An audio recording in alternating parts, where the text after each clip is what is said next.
हिमाचल प्रदेश के चंबा नाम के सुंदर कस्बे में एक दुखीराम नाम का आदमी अपने भाई सुखीराम और पत्नी सुरेखा के साथ रहता था। दुखीराम और उसका भाई सुखीराम दोनों ही गांव में खेती किया करते थे और फल सब्जियां वगैरह उगाकर बाजार में बेचते थे। सुखीराम हमेशा अपने आप से खुश रहता था, जबकि दुखीराम उससे बिल्कुल विपरीत था। एक दिन सुबह सुबह दोनों भाई अपने अपने खेत में काम करते हुए, कल रात को इतनी बारिश हुई, लेकिन पता नहीं क्या मेरी जमीन की तो ढंग से सिंचाई भी नहीं हुई है। लगता है मेरे खेत में बारिश कम हुई है। अरे भाई, भला मैंने कौन से यहाँ पर स्पेशल बादल अपने खेतों पर बरसाए हैं? बारिश तो सब जगह बराबर ही हुई है। रहने दो, तुम देख नहीं रहे हो है? मुझे फावड़ा चलाने में भी आफत हो रही है। कितनी सख्त है मेरी जमीन, और खुद देखो आधा खेत खोद दिया तुमने है? प्यारे भाई, हम दोनों सुबह साथ में खेत में आए थे, तब से मैं खेत में लगातार लगा हुआ हूँ, और तुम कभी मुझे देख रहे हो, कभी आराम में लग जाते हो। शिकायत छोड़ो, काम करो। अरे जाओ जाओ, बड़े आए नसीहत देने वाले हैं। मेरी तो किस्मत ही फूटी हुई है। सुबह सुबह बिल्ली जो रास्ता काट गई थी। शाम को खेत से वापस लौटते वक्त, भाई आजा, साइकिल पर बैठ जा, साथ में घर पहुंच जाएंगे। अब इतना बोल ही रहे हो तो चलो छोड़ दो घर तक। सुखीराम और दुखीराम दोनों एक साथ खेतों के बीचों बीच से साइकिल पर घर की तरफ आ रहे होते हैं। अरे भाई, कौन कहता है कि सुख के वक्त दुख नहीं होता और दुख के वक्त सुख? सुख दुख दोनों साथ में आ रहे हैं। उनकी बात सुनकर सुखीराम साइकिल कनुआ की दुकान के पास रोककर कहता है, अरे कनुआ भाई, मेरे भाई का नाम दुखीराम है, पर वो हमेशा प्रसन्न चित्त ही रहता है, समझे? दुखीराम परेशान होकर साइकिल से उतरता है और उतरते वक्त उसकी धोती साइकिल की चेन में अटक कर फट जाती है। अरे अरे, रहने दो सुखीराम, तुमने जानबूझकर मुझे साइकिल पर बैठाया था ताकि गांव वालों के सामने मेरी धोती फाड़ सको। ए भगवान, कैसा भाई दिया है मुझे। मेरी किस्मत में कितने दुख लिखे हैं। लो भाई, कथा शुरू हो गई। अब बताओ सुखीराम, मैंने कुछ गलत कहा था क्या? ऐसी लीला तो हमारे चंबा में ही देखने को मिलती है, जहाँ सुखीराम हमेशा खुश और दुखीराम रोता हुआ मिलेगा। सुखीराम, तुमने आज बहुत गलत किया है मेरे साथ। भाई, मैंने तो तुम्हारी मदद की थी बस। अरे सुनो भाई। शाम के वक्त चाय की टपरी पर कुछ लोगों के साथ मुखिया भी गप्पे लड़ा रहा होता है। तभी वहाँ दुखीराम आता है। आओ भाई दुखीराम, कैसे हो? अरे रमेश, अरे दुखीराम के लिए चाय का गिलास लाओ भाई। धन्यवाद मुखिया जी, धन्यवाद। लो भाई, गर्मा गर्म चाय पियो। दुखीराम चाय लेता है और पीने लगता है। अरे साथ में मट्ठी तो दो रमेश भाई, दुखीराम को अकेले चाय पिलाओगे बस? है? रमेश मट्ठी भी दुखीराम को देता है। अरे वाह, आज का दिन तो बहुत अच्छा है मेरा। चाय फ्री में और साथ में मट्ठी भी। अच्छा भाई रमेश, चलते हैं। चाय के पैसे का तो तुझे समझा दिया है। जी मुखिया जी, ठीक है। रुकिए मुखिया जी, मैं भी चलता हूँ। मुझे काम से पठानकोट के लिए बस पकड़नी है। वो मेरी बुआ हॉस्पिटल में है वहाँ। और कलुआ मुखिया जी के साथ वहाँ से खिसक लेता है। अरे रमेश भाई, क्या मस्त चाय बनाई है आपने। मजा आ गया। अच्छा रमेश भाई, चलता हूँ, है जरा मुझे काम से जाना है। हाँ भाई, काम से सबको ही जाना है। तुम्हारा टोटल 90 रुपए हो गया, 3 चाय और 3 मट्ठी। हैं? क्या बोल रहे हो रमेश भाई? मुझे तो चाय मुखिया जी ने पिलाई है ना। खाक मुखिया जी ने पिलाई है।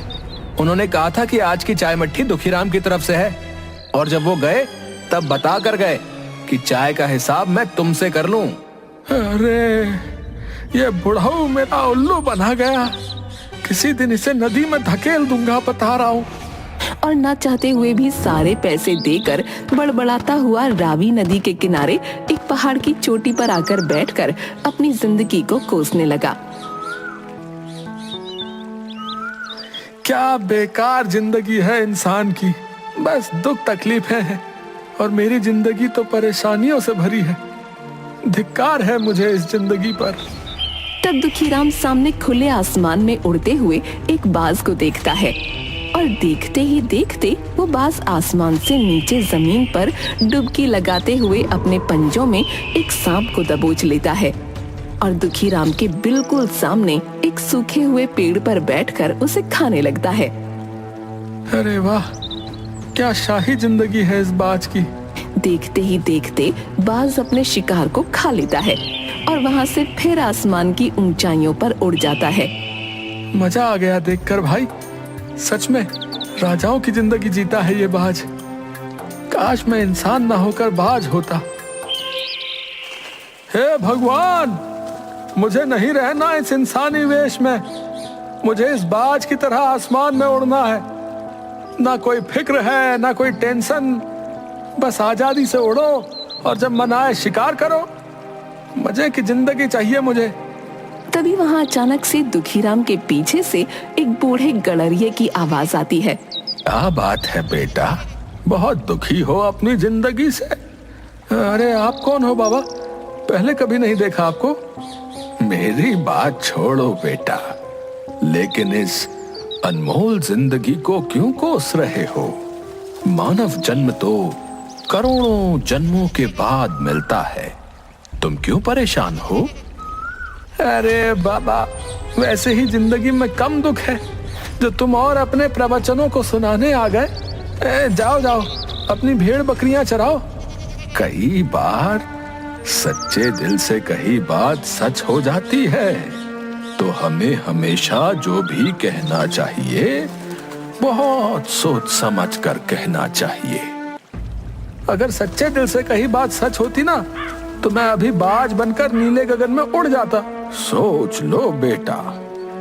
चाचा, आप बोल तो ऐसे रहे हो जैसे अभी आप तथास्तु बोलोगे और मैं बाज बन जाऊंगा। तथास्तु।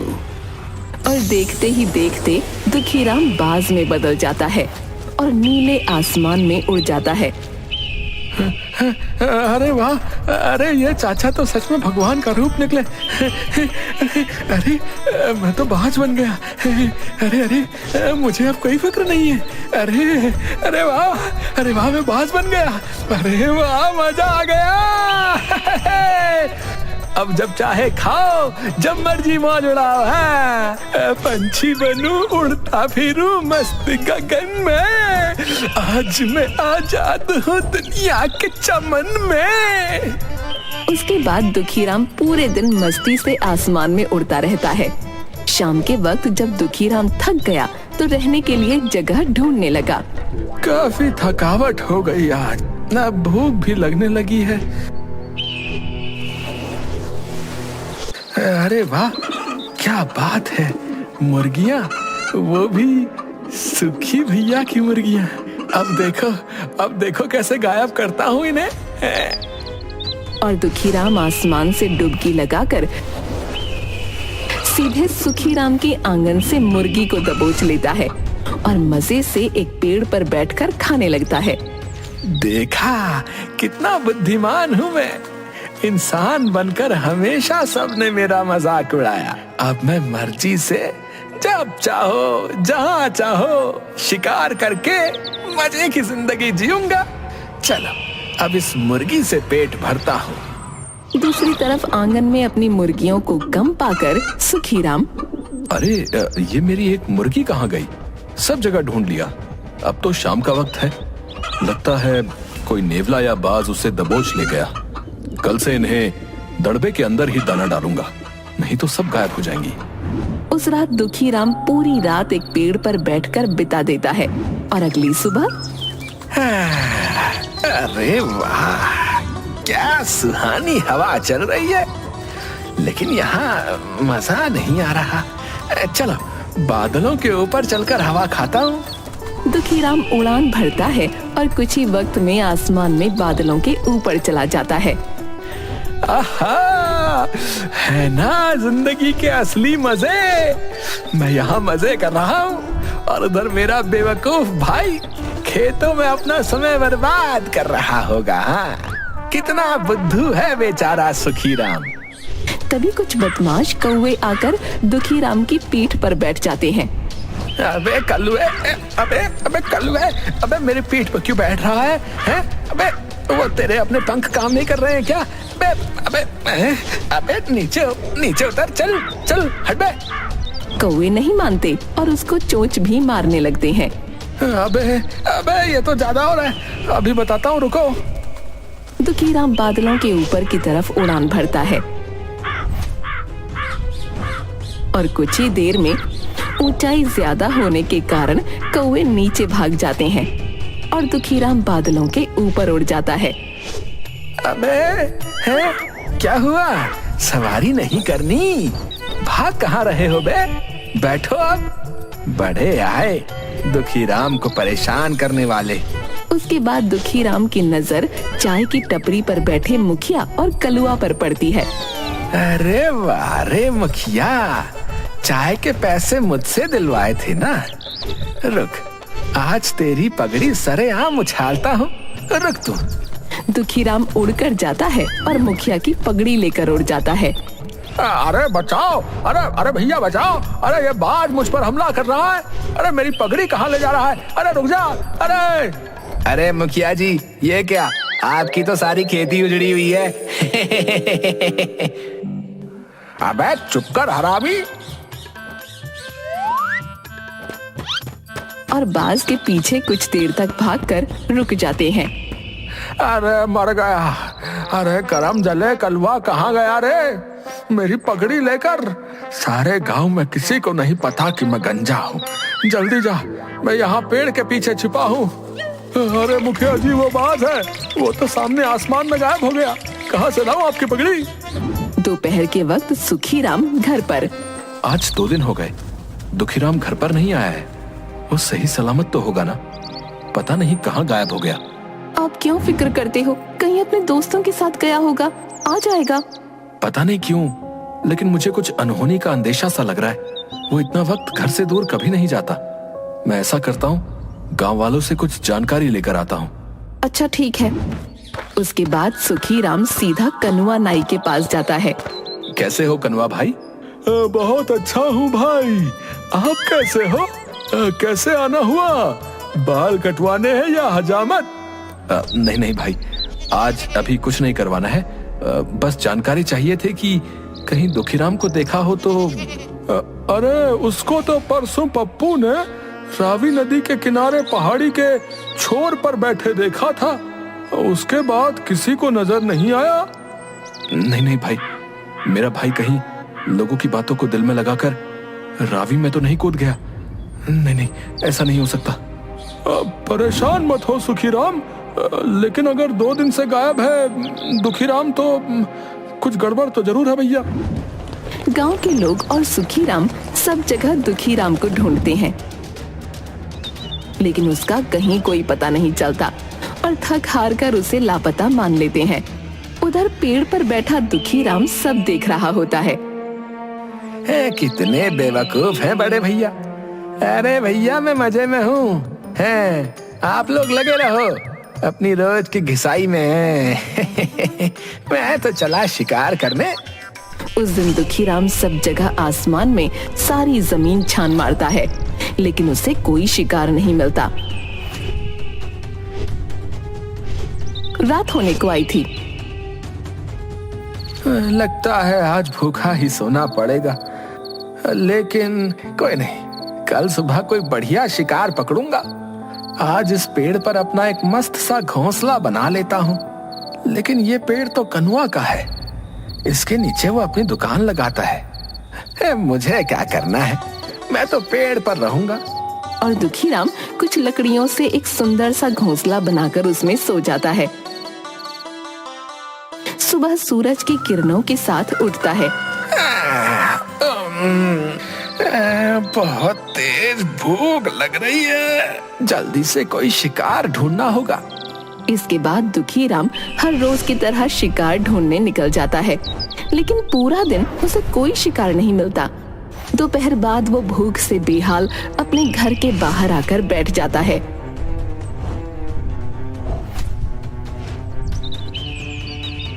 क्या पता आज भैया मुर्गियों को दाना चुगने के लिए छोड़े तो मेरा पेट भर जाएगा। थोड़ी देर में सुखीराम घर से बाहर आता है और सामने बैठे बाज को देखकर, भाग यहाँ से, पहले भी मेरी मुर्गी तू ही ले गया था। और ऐसा बोलकर पत्थर से बाज को उड़ा देता है। अरे भैया, मैं कई दिनों से भूखा हूँ, अब कैसे आपको अपनी बात बताऊं? वहाँ से उड़कर दुखी राम अपने घोंसले पर आ बैठता है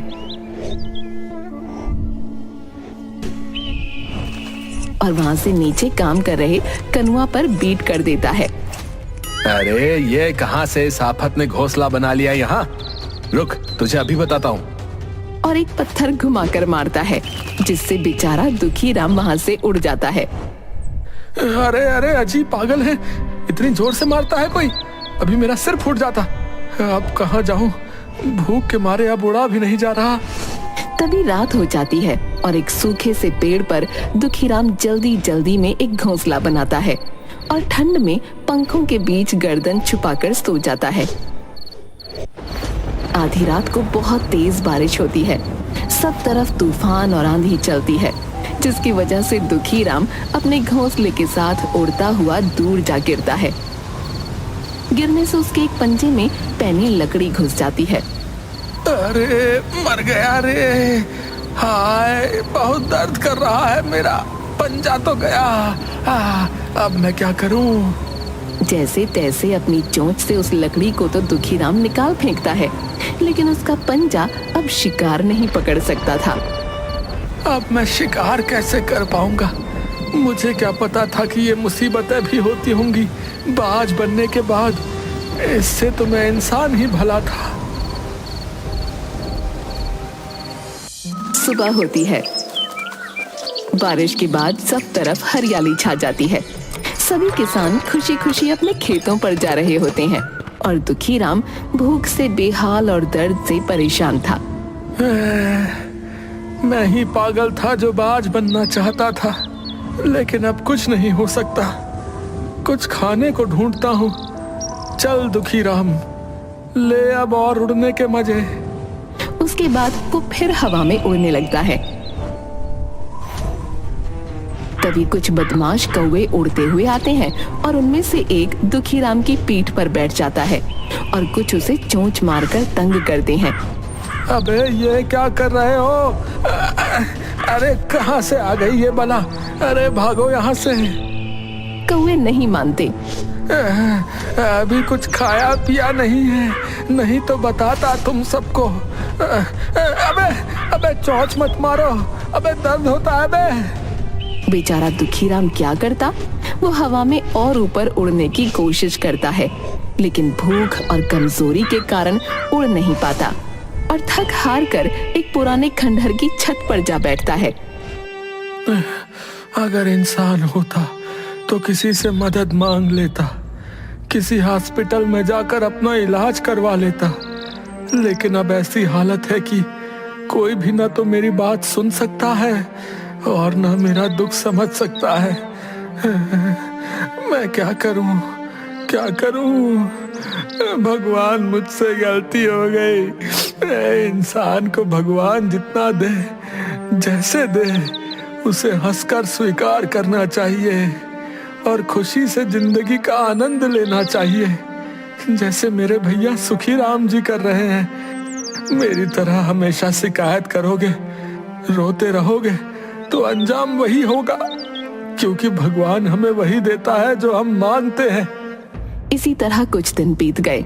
दुखीराम बहुत कमजोर और मरने की हालत में था।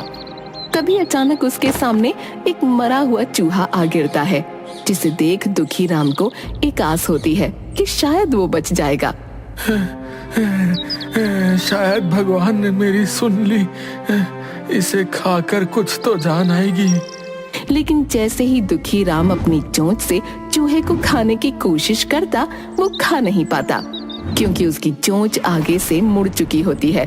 मेरी चोंच को क्या हो गया? ये कैसे मुड़ गई? मैं तो भोजन भी नहीं कर पा रहा हूँ। अब मेरे अंदर वो ताकत भी नहीं कि मैं अपनी चोंच को तोड़ूं और नई चोंच आने का इंतजार करूं।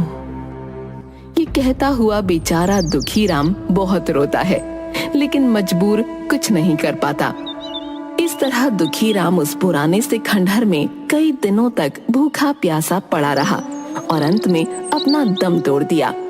हमें अपने इस बहुमूल्य जीवन को भगवान का शुक्रिया अदा करते हुए हंसी खुशी अच्छे कामों को करते हुए जीना चाहिए।